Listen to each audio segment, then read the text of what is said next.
Virus फैलने के बाद मैं एक ज़ॉम्बी बन चुका था, लेकिन मेरी माँ की नजरों में वो बस आजकल के लड़कों का कोई नया रोग था। उन्हें ज्यादा चिंता इस बात की थी कि मैं उनकी बात क्यों नहीं सुन रहा। मेरे सिर का आधा हिस्सा गायब था, तो माँ बोली ये सब तेरी दादी की गलती है। बचपन में तुझे टेढ़ा सुलाया था, मैं सिर्फ कच्चा मांस खाता था, तो उन्हें लगा मैं बस खाने में नखरे कर रहा हूँ। और जब बचे हुए इंसान मुझे गाँव से भगाने आए तो मेरी माँ मेरे सामने खड़ी हो गई, मेरा बेटा ठीक हो जाएगा, तुम लोग दूर रहो उससे। माँ को मैं तब मिला जब मुझे ज़ॉम्बी बने 3 दिन हो चुके थे। उस दिन वो खेत में सब्जी तोड़ने गई थी, तभी उन्होंने मुझे पेड़ के नीचे बैठे देखा। मैं सिर झुकाए कुछ खा रहा था। अरे ओ पगले, इतनी गंदी जमीन पर बैठा है, चल घर चल। मेरे गले से डरावनी घरघराहट निकली। मैं पलटकर उन्हें काटने ही वाला था कि माँ ने फुर्ती से टोकरी से हरा प्याज निकाला और सीधे मेरे मुंह में ठूंस दिया। फिर से कच्ची मछली खा रहा था ना, चल घर, खाना तैयार है। वो मेरा हाथ पकड़कर घर ले जाने लगी। रास्ते में गांव वाले हमें देखते ही चीखते हुए भागने लगे। माँ पीछे से बड़बड़ाई, अरे ये लोग ऐसे भाग क्यों रहे हैं, जैसे मेरा बेटा कोई भूत हो। घर पहुंचते ही माँ ने मुझे स्टूल पर बैठाया, गीले तौलिए से मेरा चेहरा साफ करने लगी। मेरी चमड़ी नीली पड़ चुकी थी, आंखें पीली और धुंधली हो गई थी, लेकिन माँ बोली फिर से मेरी क्रीम लगाई थी ना, देखो कैसी शक्ल बना ली। उन्होंने जोर से मेरा चेहरा रगड़ा और मेरी चमड़ी का एक टुकड़ा उतर गया। माँ ने हैरानी से देखा, फिर बोली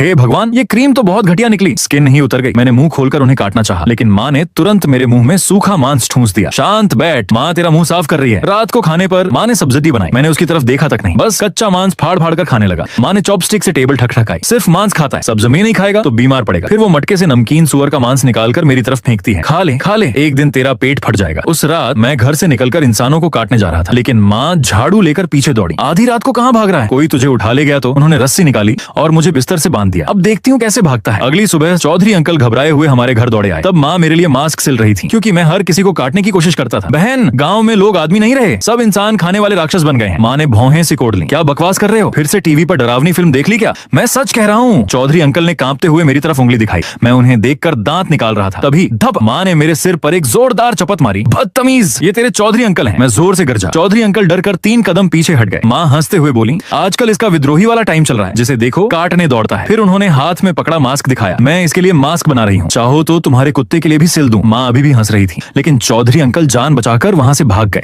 उस दिन के बाद माँ रोज मुझे कड़वी जड़ी बूटियों का काढ़ा पिलाने लगी, कभी धुआं करती, कभी कोई देसी दवा खिलाती। अजीब बात ये थी कि मैं सच में थोड़ा शांत होने लगा था। ज़ॉम्बी फैलने के 7वें दिन पूरा गांव खाली हो चुका था, लेकिन मेरी माँ अब भी रोज खेत जाती थी, फसल को पानी देती, घास साफ करती, जैसे दुनिया में कुछ बदला ही ना हो। और मैं उनके पीछे पीछे खेतों में घूमता रहता। जो भी ज़ॉम्बी पास आने की कोशिश करता, मैं गुर्राकर उसे भगा देता। दोपहर में माँ मेरे सामने मांस की प्लेट रखती, मैं भूखे जानवर की तरह टूट पड़ता। माँ मुझे देखकर धीरे से कहती धीरे खा, गले में अटक जाएगा। फिर एक लंबी सांस लेकर मुझे देखने लगती। लेकिन एक दिन कुछ बचे हुए इंसान हमारे गांव पहुंचे। उनका नेता वांग यीशेंग, जैसे ही उसने मुझे देखा उसका चेहरा डर से सफेद पड़ गया। हे भगवान, तुम्हारा बेटा ज़ॉम्बी है। माँ तुरंत मेरे सामने खड़ी हो गई। क्या ज़ॉम्बी लगा रखा है, मेरा बेटा बस बीमार है। वांग यीशेंग कांपती आवाज में बोला, उसकी आंखें पूरी पीली हो चुकी हैं। माँ बिना घबराए बोली, अरे वो पी लिया है, 2 कटोरी काढ़ा पिएगा, सब ठीक हो जाए।